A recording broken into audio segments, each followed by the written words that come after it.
Hello, friends. Welcome to Creative Medicine. In this lecture, we will learn about Information derived from human hair. Medico-legal information. Human hair can be used to determine the sex of the patient by detection of bar bodies.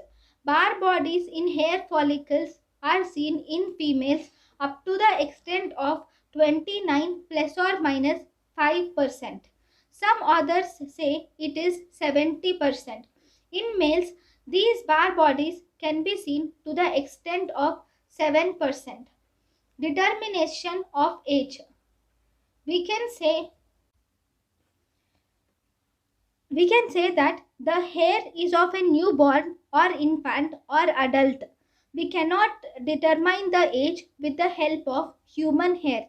Take the hair with the root and dip it in a solution of caustic potash. The hair of the newborn and infant will dissolve rapidly in caustic potash, and the hair of an adult does not dissolve in caustic potash. Hair can be used for estimation of race of the person. Hair can be used to estimate the blood groups. We can determine the ABO blood groups with 100% accuracy even with single hair, with intact hair bulb with the help of absorption elution technique. With the help of absorption elution technique,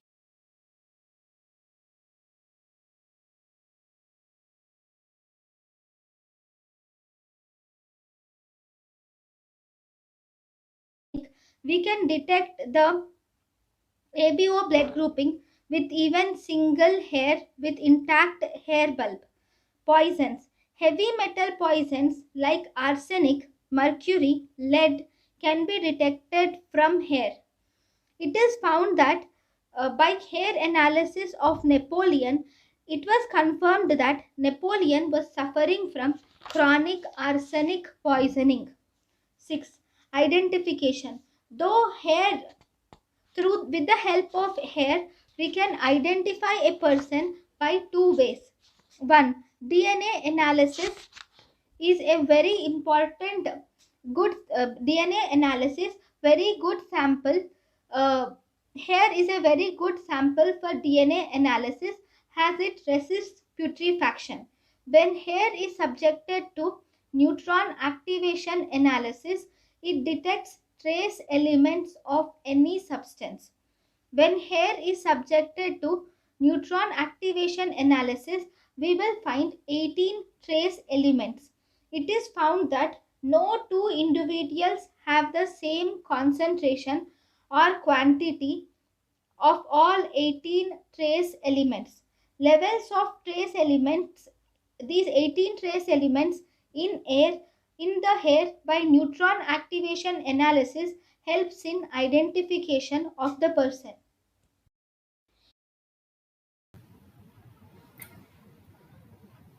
thank you and thank you for watching.